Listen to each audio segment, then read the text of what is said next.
चलिए हम लोग स्टार्ट करते हैं exercise 1A R S Agarwal का क्वेश्चन नंबर 5 से। इससे पहले हम लोग ये फर्स्ट वीडियो में देख चुके हैं।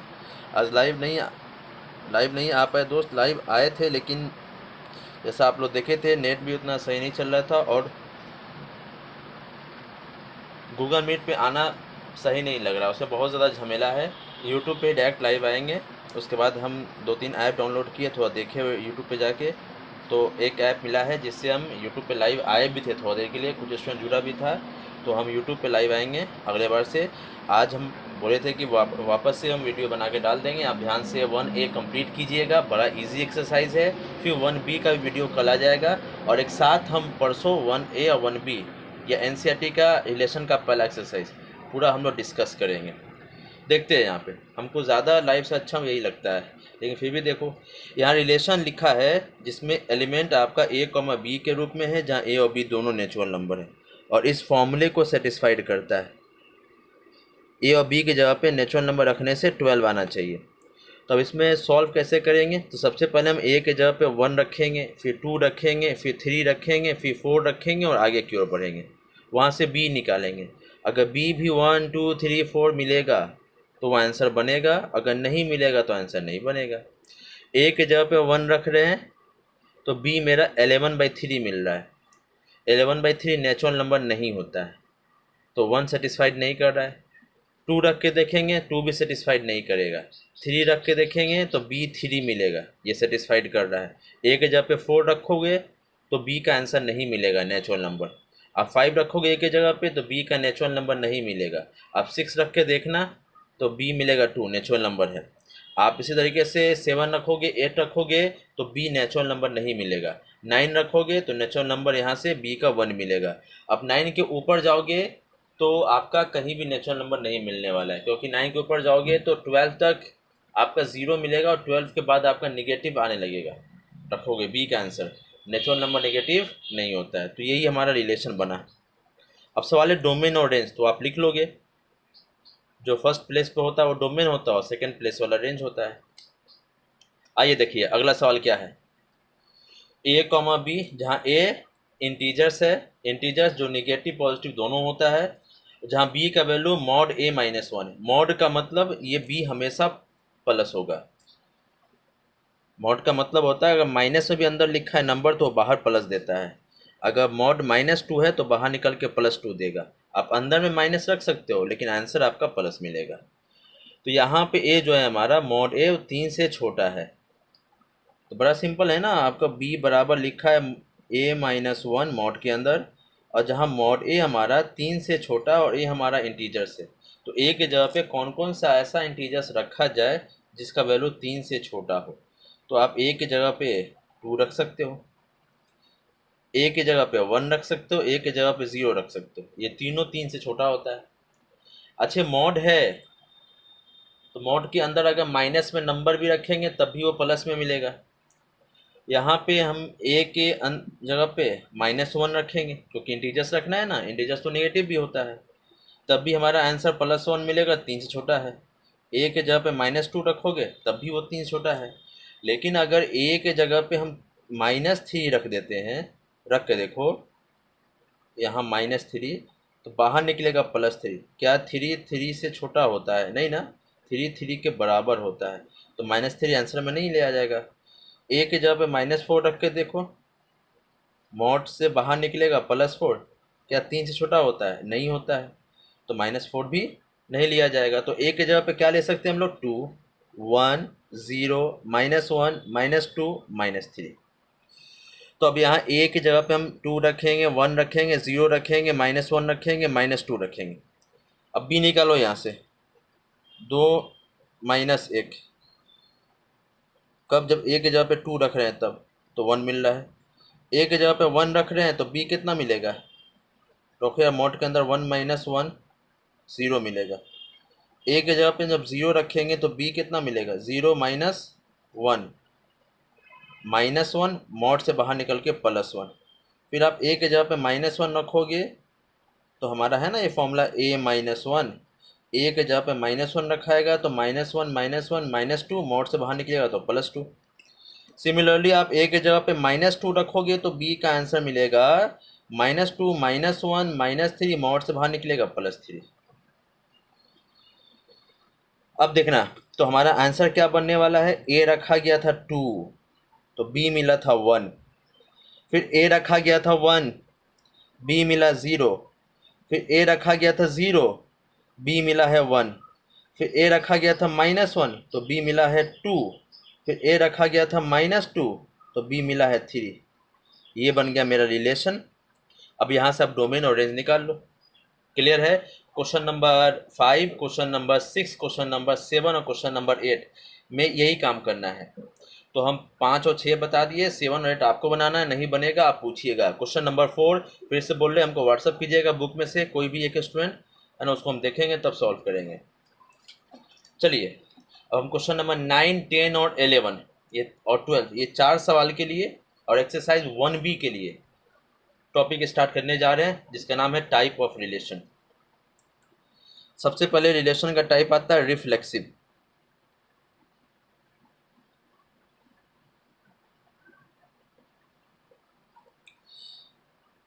असल में बोर्ड से इसी चैप्टर को भगाना चाहिए था, फंक्शन पूरा देना चाहिए था, पता नहीं कौन बैठा रहता है बोर्ड में। रिफ्लेक्सिव रिलेशन किसको कहते हैं, तो पहले इसको डिफाइन कर लें। और relation R on a set A, कोई भी सेट ए से एक रिलेशन तैयार किया गया है, इस सेट टू बी हम कह सकते हैं कि वो रिफ्लेक्सिव होगा। Set to be reflexive if अगर element of A is related to itself. इसका मतलब क्या हुआ, इसका मतलब ये हुआ कि अगर किसी रिलेशन में, जैसे कोई सेट ए है 1 2 3, आपको मालूम है रिलेशन अगर ए इंटू ए करते हैं हम लोग, इसका मतलब हमको 1 2 3 इस तरह से लिखेंगे इंटू 1 2 3। हम लोग पिछले वीडियो में, फर्स्ट वीडियो में, ध्यान से जो नहीं देखे हैं वो देख लेंगे, 20 मिनट का वीडियो है, तब इसको देखेंगे। कार्टेशियन प्रोडक्ट करेंगे तो यहाँ से 1 कॉमा 1, यहाँ से 1 और यहाँ से 2, फिर यहाँ से 1 और यहाँ से 3, इस तरीके से यहाँ से 2, यहाँ से 1 और यहाँ से 2, यहाँ से 2, यहाँ से 2 और इधर से 3। सिमिलरली अब इधर से 3 उठेगा, 3 कॉमा 1, 3 कॉमा 2 और 3 कॉमा 3। इस तरीके से ए के कार्टेशियन प्रोडक्ट ए इंटू ए आएगा। रिलेशन अगर डिफाइन है ऑन ए, इसका मतलब ये हुआ कि इसमें से कुछ एलिमेंट को छाट के सेट तैयार किया गया, जैसे 1 कॉमा 1, 2 कॉमा 1 और 2 कॉमा 3। ये एक रिलेशन है क्योंकि इसमें जो भी एलिमेंट है वो सेट ए इंटू ए से ही निकल के आया है, पिछले क्लास में हम समझा चुके हैं। अब आपको देखना रिफ्लेक्सिव किसको बोलते हैं, तो ऐसे रिलेशन को जो किसी सेट ए से बनाया गया है, जहाँ सेट ए मेरे पास एग्जाम्पल ग्रुप में 1 2 3 है, तो ऐसा रिलेशन जो सेट ए से तैयार हो रहा है और उसके अंदर जो एलिमेंट है वो खुद के साथ, एवरी एलिमेंट का मतलब इसका जो एलिमेंट है सारा एलिमेंट खुद के साथ, इटसेल्फ यानी खुद के साथ रिलेट करता हो। जैसे 1 कॉमा 1 हो, 2 कॉमा 2 हो, 3 कॉमा 3 हो, और यहाँ से कुछ और भी ले सकते हैं हम लोग। ये मेरा रिफ्लेक्सिव हुआ, बुझे बात को?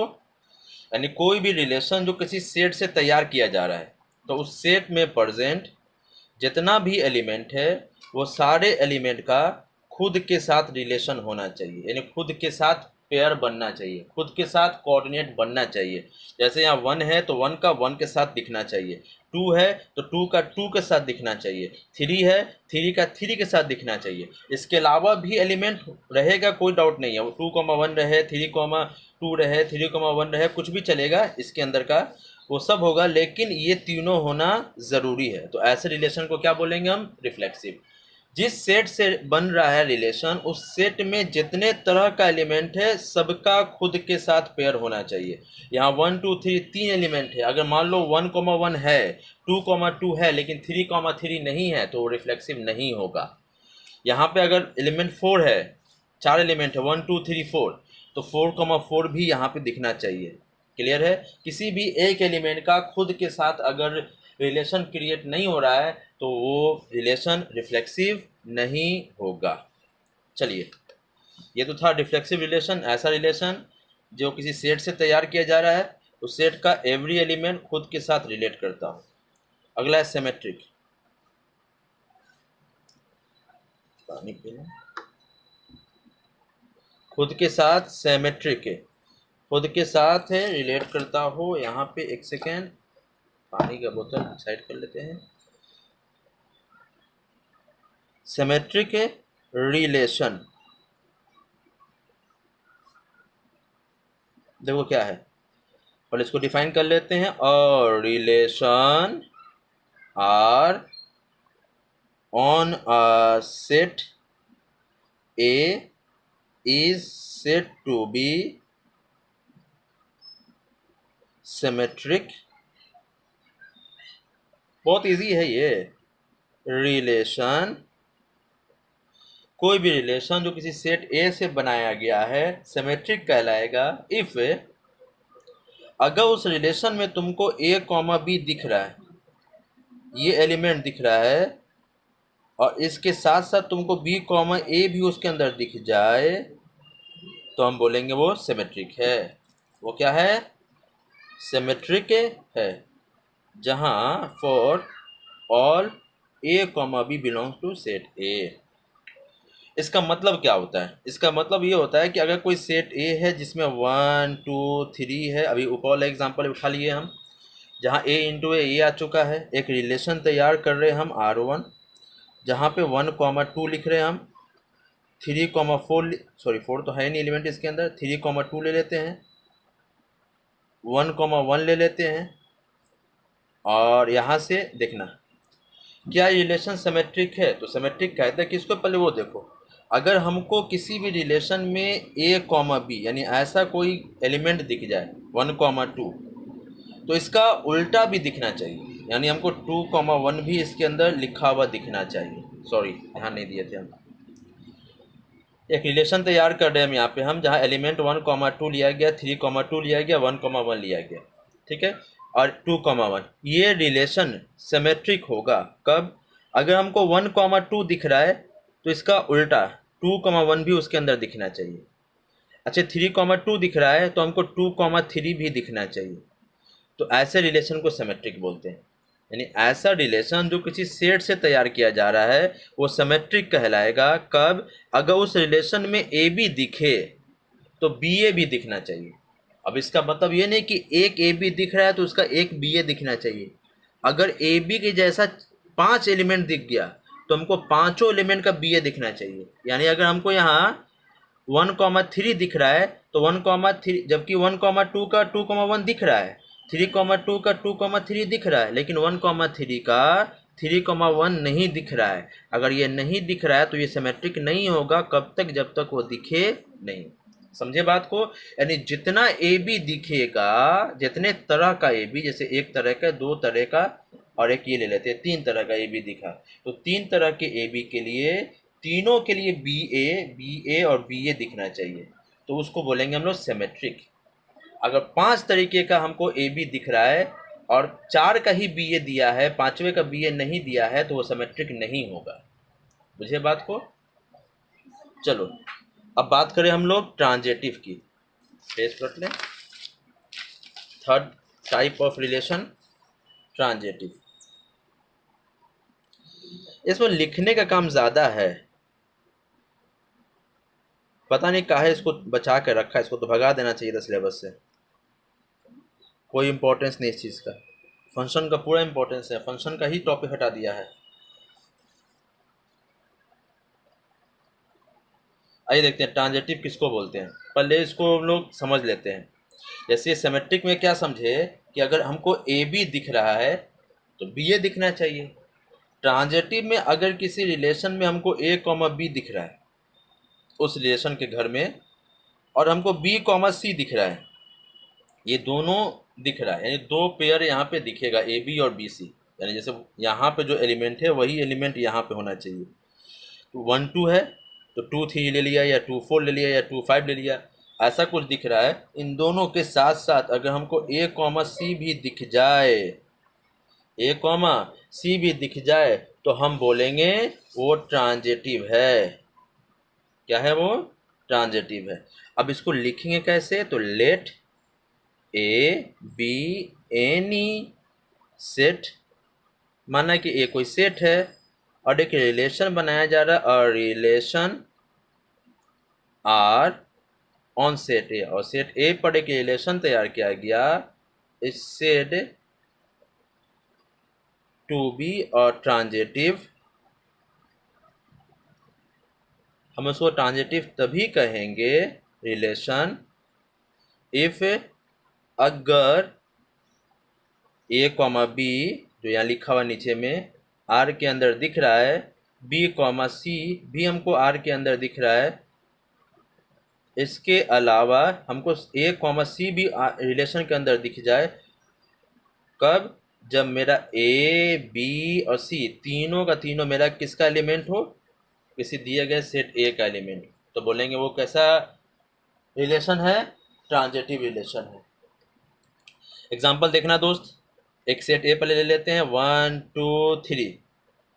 यहाँ पे एक रिलेशन तैयार कर रहे हैं, पीछे वाला एग्जाम्पल लेके चल रहे हैं हम, बार एग्जाम्पल चेंज नहीं कर रहे हैं। तो 1 2 है, 1 और 2 दोनों इसी का एलिमेंट है ना। अच्छा 2 3 भी दिख रहा है, 2 और 3 इसी का एलिमेंट है। अगर 1 2 और 2 3 दिख जाए तो हमको 1 3 1 यहाँ से ए का काम कर रहा है और 3 यहाँ सी का काम कर रहा है, तो 1 3 यहाँ दिखना चाहिए। उसी तरीके से अगर हमको मान लो यहाँ से 2 3 तो लिखा हुआ है, अगर हमको 3 मान लो 2 लिखा हुआ दिख जाए, तो अब यहाँ देखना, जैसे 1 2 था, 2 3 था, हमको ये मैच कराना होता है। सॉरी, अगर ये दोनों मैच कर गया तो ये दोनों का एक अलग से पेयर बनना चाहिए, तो ट्रांजिटिव है। उसी तरीके से यहाँ पे 3 है और यहाँ भी 3 है, तो ये दोनों मैच कर गया, ए बी और बी सी का काम कर रहा है, तो ए सी के रूप में 2 और यहाँ से 2 2 2 ये होना चाहिए। इसके अलावा फालतू में कुछ भी चलेगा, हमको कोई दिक्कत नहीं है, लेकिन वो इसी का एलिमेंट होना चाहिए, तो इसको बोलेंगे ट्रांजिटिव।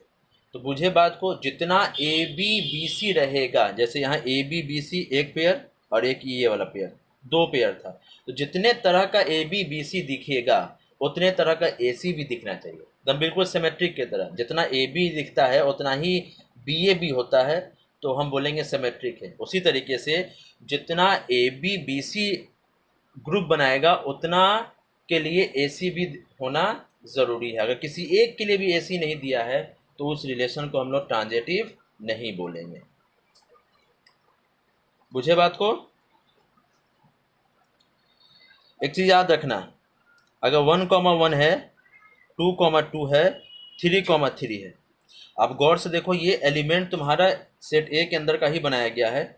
इस रिलेशन के अंदर जितना भी एलिमेंट है वो सारा एलिमेंट खुद के साथ रिलेट कर रहा है, खुद के साथ रिलेट कर रहा है, और इसके अलावा कोई भी ऐसा एलिमेंट नहीं लिखा है जो खुद के साथ रिलेट नहीं कर रहा हो। यानी 1 1 है, 2 2 है, 3 3 है, हम यहाँ 1 2 नहीं लिख रहे हैं, हम यहाँ 2 3 नहीं लिखे हैं। रिफ्लेक्सिव का जब डिफिनेशन समझा रहे थे तो साफ साफ बोले थे कि खुद के साथ रिलेट करता हुआ एलिमेंट दिखना चाहिए, उसके अलावा फालतू में कुछ भी लिखा जा सकता है। लेकिन अगर फालतू में कुछ लिखा हुआ नहीं है, सिर्फ खुद के साथ रिलेट करता हुआ एलिमेंट लिखा है, सिर्फ खुद के साथ रिलेट करता हुआ एलिमेंट, तो ऐसे रिलेशन को आइडेंटिटी रिलेशन बोलते हैं, आइडेंटिटी रिलेशन बोलते हैं। क्योंकि ये सेट ए से बना है तो आइडेंटिटी रिलेशन को आई से रिप्रेजेंट करते हैं, और ये सेट ए से बना है तो इसको आई ए बोलेंगे। अगर किसी सेट बी से बना होता तो इसको आई बी बोलते हैं। अगर ये रियल नंबर के सेट से बना होता तो आई आर बोलते हैं, यहाँ ए के जगह पे आर लिख देते हैं। अगर ये नेचुरल नंबर के सेट से बना होता तो यहाँ ए के जगह पे एन लिख देते हैं। अगर ये इंटीजर्स के सेट से बना होता तो ए के जगह पे हम जेड लिख देते हैं। समझे बात को? आइडेंटिटी रिलेशन किसको बोलते हैं? हर आइडेंटिटी रिलेशन रिफ्लेक्सिव होता है, क्योंकि रिफ्लेक्सिव का डिफिनेशन ही कहता है कि खुद के साथ रिलेट करता हो, लेकिन उसमें और भी कुछ लिखा जा सकता है। ये ज़रूरी नहीं है कि लिखेंगे ही, लेकिन लिखा जा सकता है। लेकिन आइडेंटिटी रिलेशन जिसमें सिर्फ खुद के साथ हो, सिर्फ ओनली, सिर्फ खुद के साथ हो, फालतू का कुछ ना हो, उसको बोलेंगे आइडेंटिटी रिलेशन। तो आप बोल सकते हो कि सारा का सारा आइडेंटिटी रिलेशन रिफ्लेक्सिव होता है, लेकिन सारा रिफ्लेक्सिव आइडेंटिटी नहीं होगा। समझे बात को? आइडेंटिटी कैसे लिखेंगे? आई फॉर आइडेंटिटी, और जिस सेट से बना उस सेट का नाम यहाँ लिख देते हैं। चलिए, ये तो था मेरा टाइप ऑफ रिलेशन। एक है इक्विवेलेंट। इक्विवेलेंट, वैलेंट या वैलेंस होता है, इक्विवेलेंस रिलेशन। एक सेकेंड, किताब देख लेते हैं। INCERT,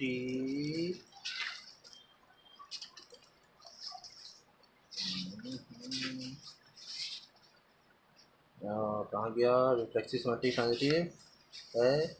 उसके अलावा किधर जाएंगे? हाँ, इक्विवेलेंस होता है, VALENC, इक्विवेलेंस रिलेशन। तो किसको कहते हैं? बड़ा सिंपल है, ऐसा रिलेशन जो रिफ्लेक्सिव हो, सिमेट्रिक हो और ट्रांजिटिव हो। यानी एक ही रिलेशन जो रिफ्लेक्सिव भी है, सिमेट्रिक भी है और ट्रांजिटिव भी है, तीनों हैं, तो उसको बोलेंगे इक्विवेलेंस रिलेशन है। अगर तीनों में से कोई एक ठो नहीं हुआ, यानी कोई रिलेशन दिया है वो रिफ्लेक्सिव और सिमेट्रिक है लेकिन ट्रांजिटिव नहीं है, तो वो इक्विवेलेंस नहीं होगा। क्लियर?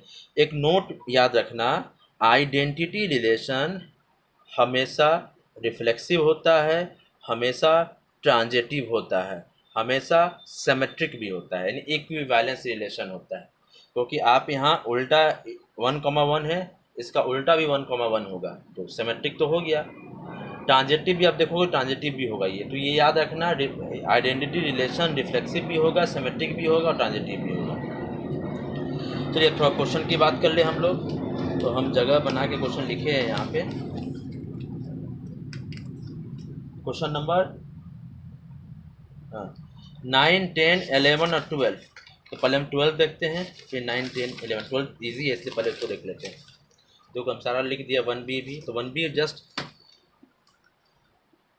रात में 1-2 रात को डाल देंगे तो कल सुबह हम देख लीजिएगा 1B।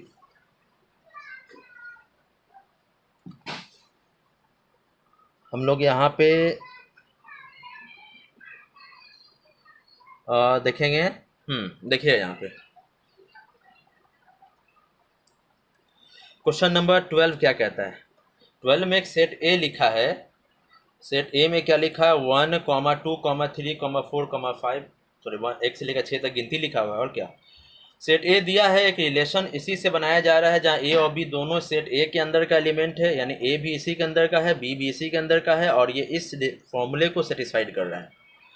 तो आपको प्रूफ करना है कि ना तो ये रिलेशन रिफ्लेक्सिव होगा, ना तो ये सिमेट्रिक होगा, ना तो ये ट्रांजिटिव होगा, ना तो ये रिफ्लेक्सिव होगा, ना तो ये ट्रांजिटिव होगा, सिमेट्रिक भी नहीं होगा। सबसे पहले यार इस रिलेशन को, इसको बोलते हैं set builder form. 11th set में पढ़े होंगे, ये इस तरह के लिखने के तरीके को बोलते हैं बिल्डर फॉर्म। पहले इसको रोस्टर फॉर्म में लिख लेते हैं। रोस्टर फॉर्म का मतलब होता है एलिमेंट की तरह।